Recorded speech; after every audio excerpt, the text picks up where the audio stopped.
Story 1. He always knew what I was wearing, even before I got dressed. This happened to me in 2019. I was living alone for the first time in a studio apartment in a quiet part of Tacoma, Washington. It wasn't much, just a second-floor walk-up above a locksmith and a dry cleaner, but it felt like a fresh start after years of roommates and shared walls. I was 26, working remotely as a freelance editor. Most days were spent inside, headphones on, drinking cold coffee, buried in other people's words. The space was mine, small but organized. My desk faced the window. I kept a little plant on the sill and a mirror by the door where I'd check myself before going out.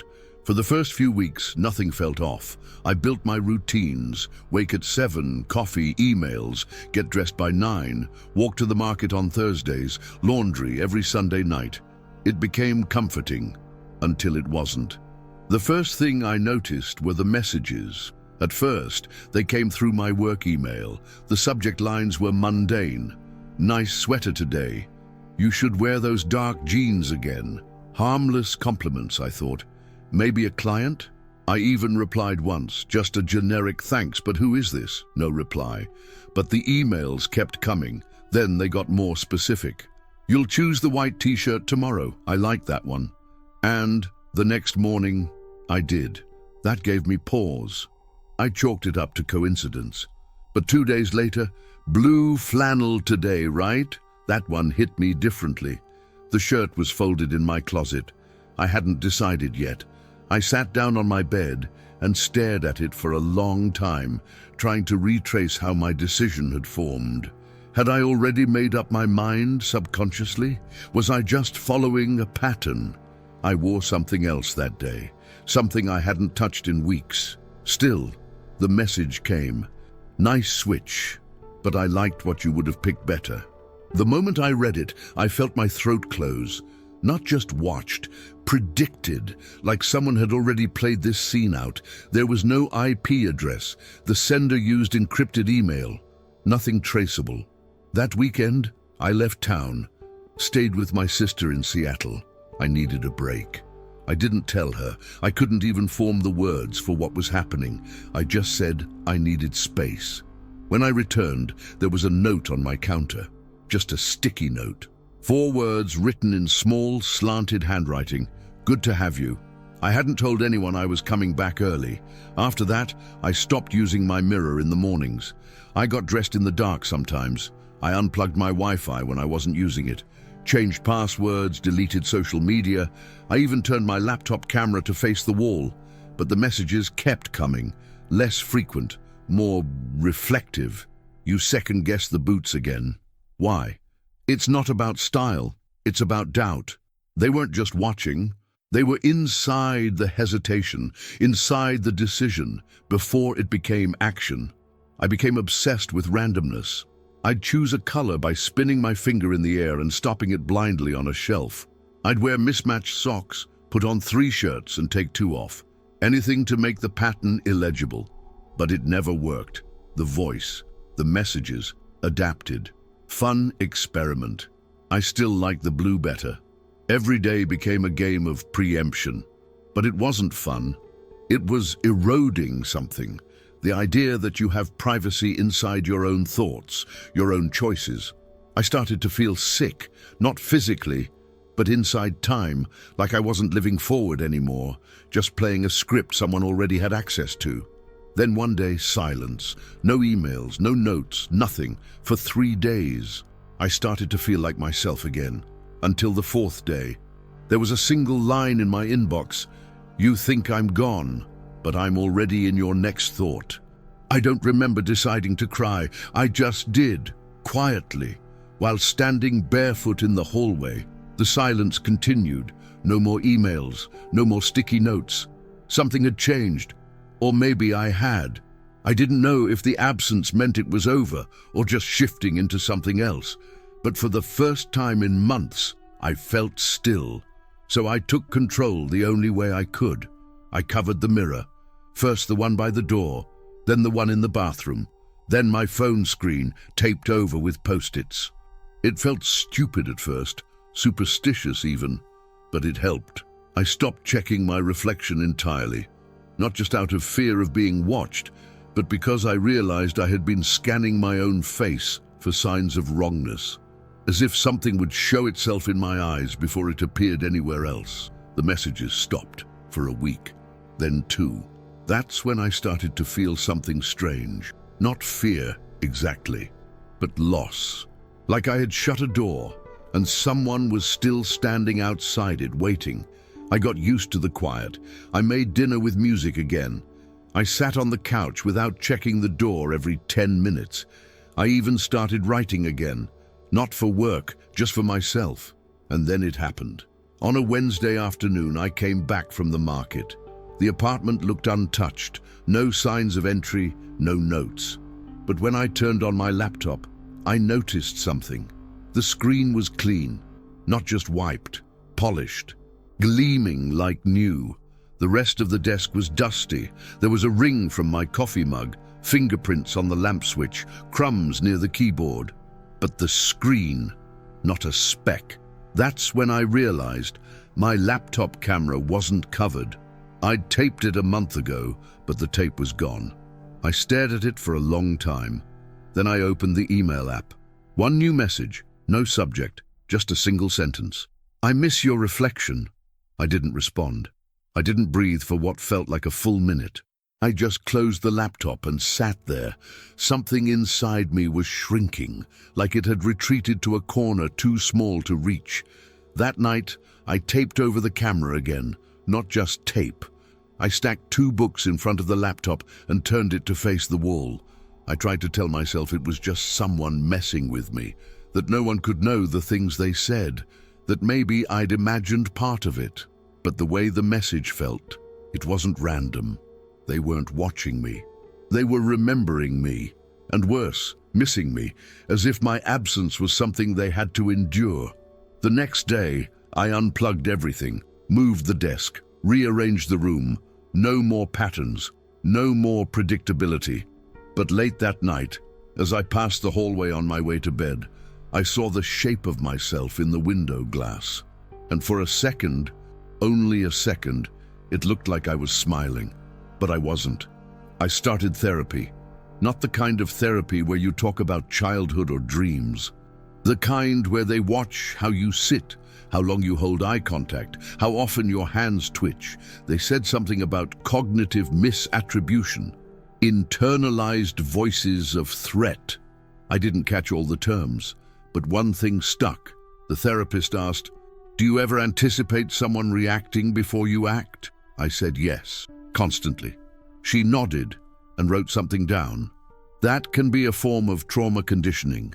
You begin to carry the voice of the watcher inside you, even when they're gone.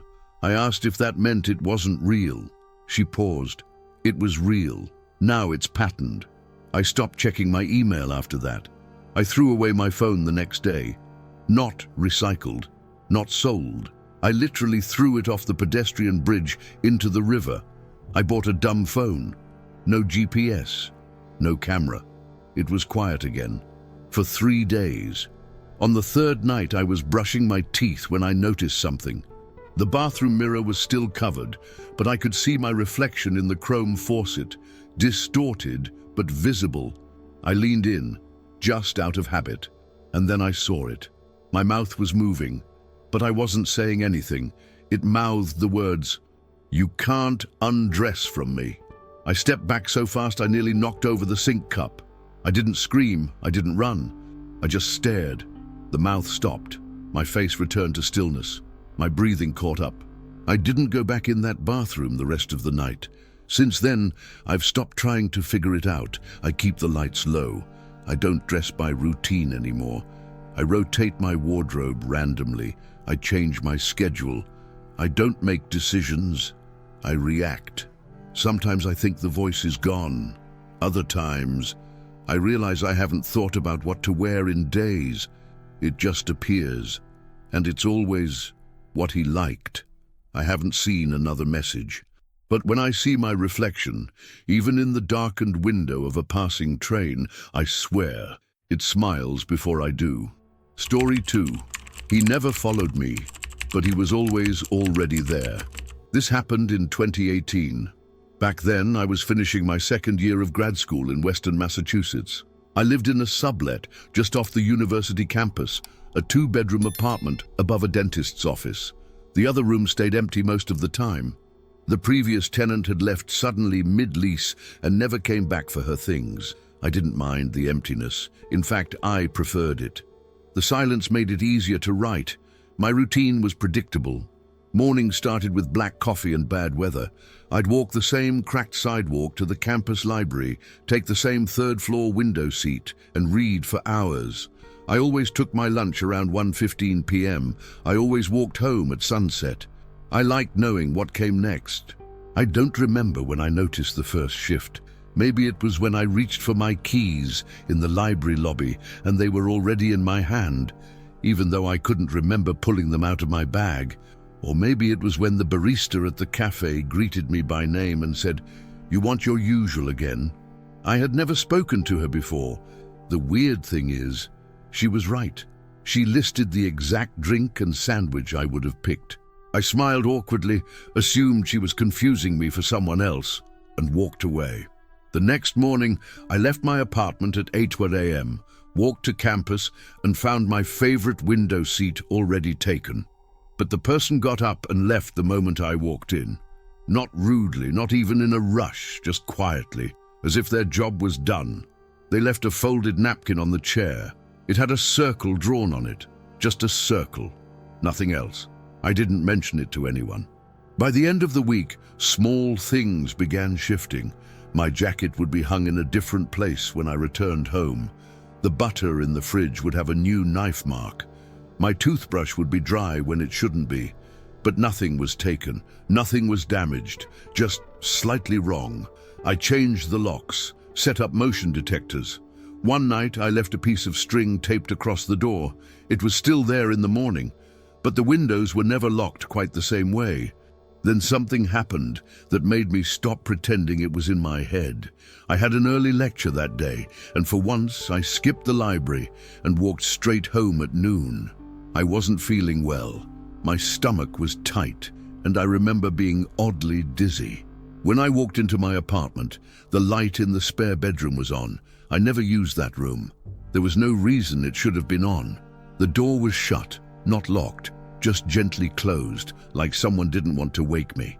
When I pushed it open, the room was empty, dusty, still, but something was different.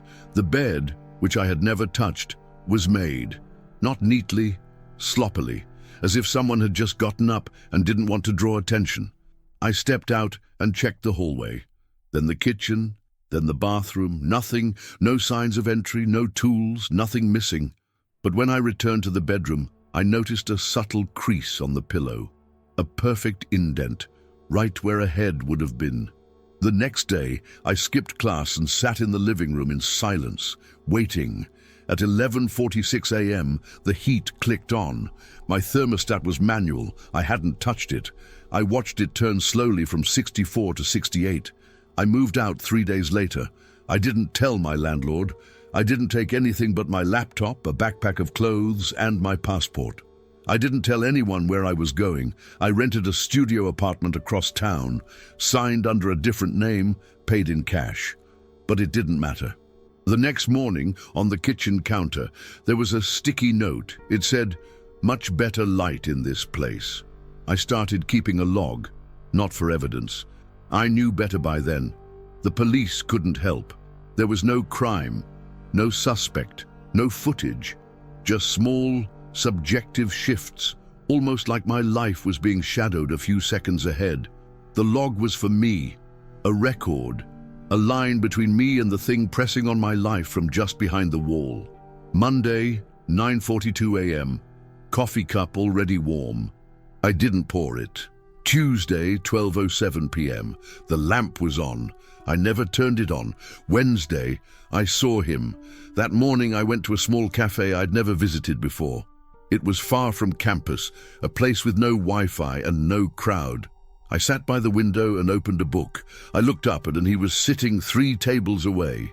He wasn't staring, he wasn't even looking at me, but I knew. He was clean-shaven, wearing a long coat and a dark red scarf. There was nothing threatening about him. In fact, he looked calm, the kind of face you forget 10 minutes after seeing it, but I didn't forget. He lifted his cup, paused, and smiled slightly, almost involuntarily, like someone greeting a memory. I pulled out my phone, pretending to check something, and snapped a photo with the sound off. He didn't flinch, he didn't leave, he just kept reading. When I looked down at the screen, the photo showed 3 empty tables, no one in the seat. Just the corner of the cafe, a folded newspaper, and the faint reflection of myself in the window. I took another, same result. I flipped the camera, tried again, still nothing. I sat there staring at the image while the man, or the idea of him, finished his drink and stood. He walked out the door without looking at me, but I felt him pass. Later that day, I showed the photo to my friend Nadia. I didn't explain anything, just said, "Do you see anyone here?" She looked at the image and said, "Just you." I asked what she meant.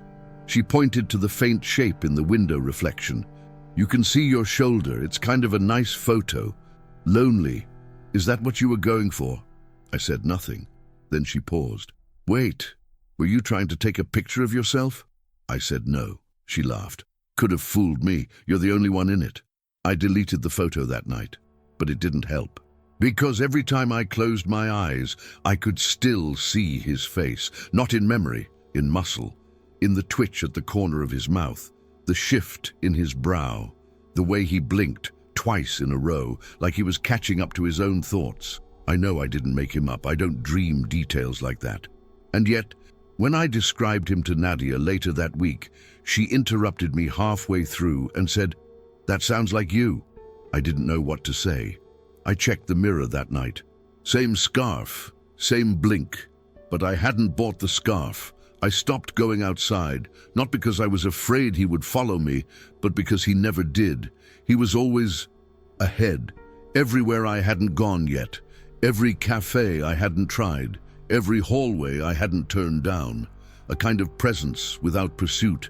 That's what scared me most, not the threat of violence, but the erasure of sequence. He didn't arrive. He waited. By November, I was keeping the blinds shut.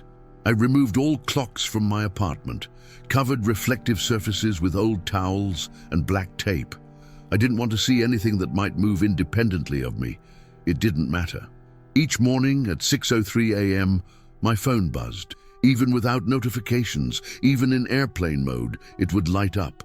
One notification, always the same. "You've been tagged in a photo." The first time I thought it was spam. But when I checked the app, it was a photo of my apartment, taken from the corner of the ceiling, looking down. I wasn't in the frame, but the bed was, slightly wrinkled. I didn't recognize the account. No followers, no posts besides mine. The next day, another photo, this one from the kitchen.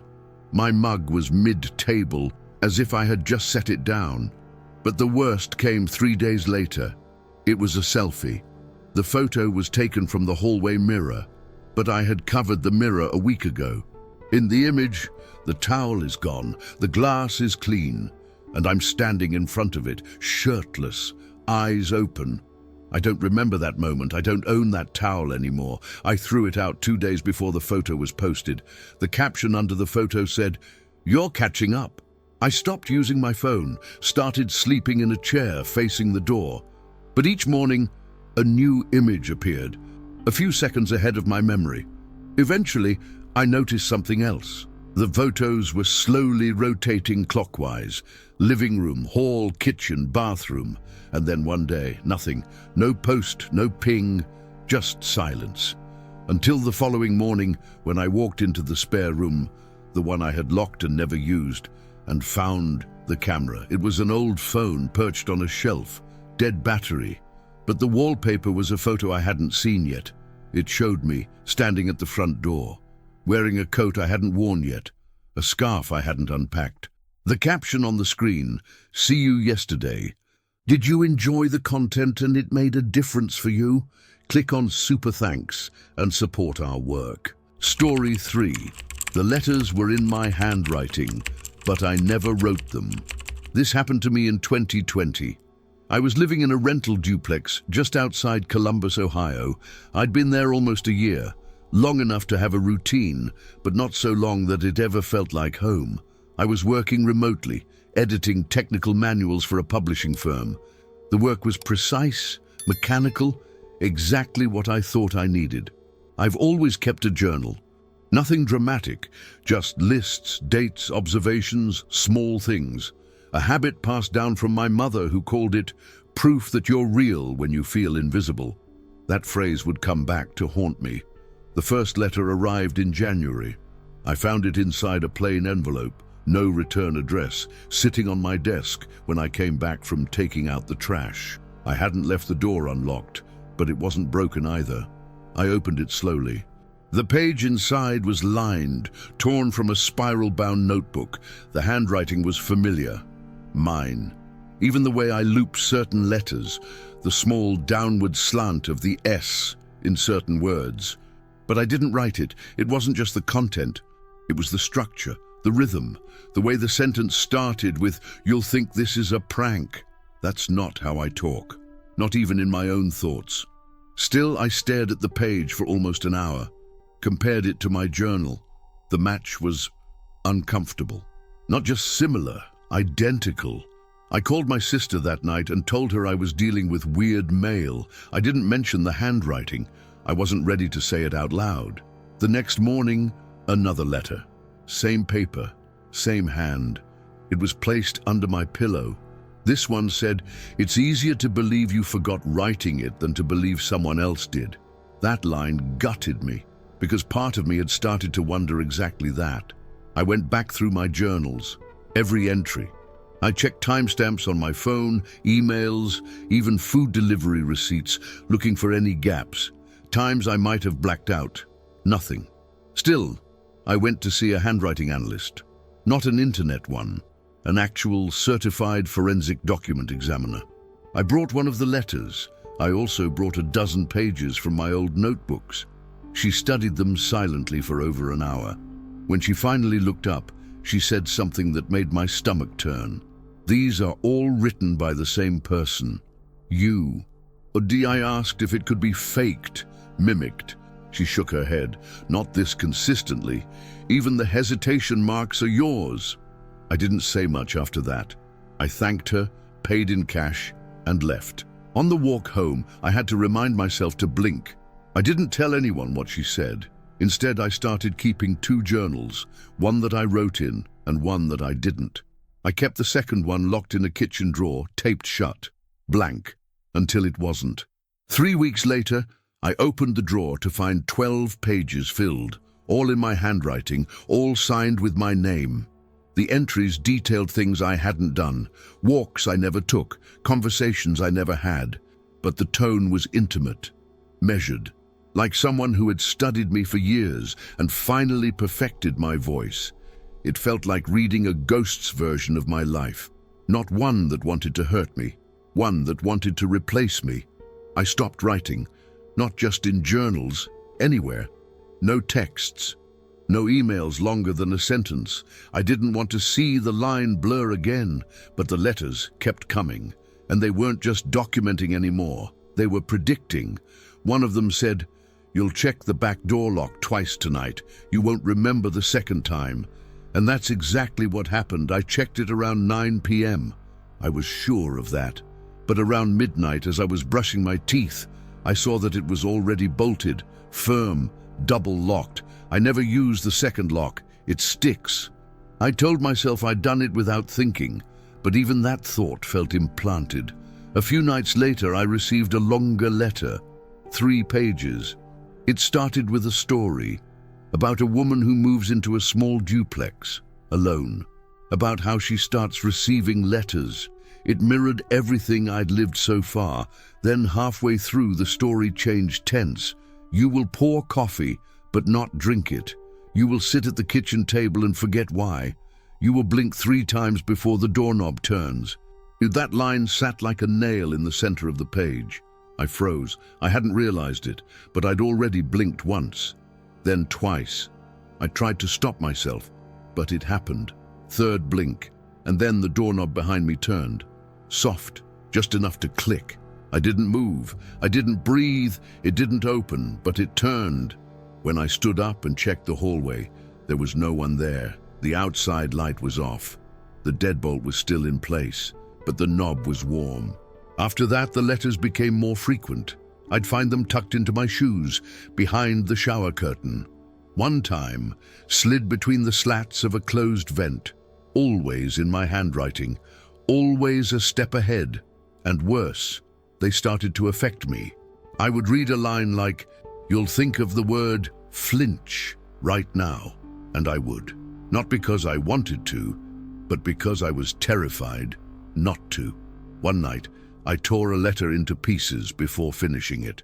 I flushed it down the toilet.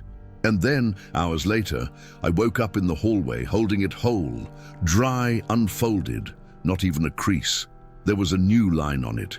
"You're not allowed to forget." I finally broke. I contacted a private clinic in Michigan that specialized in non-psychotic dissociative states. I didn't want to be labeled. I just wanted an explanation.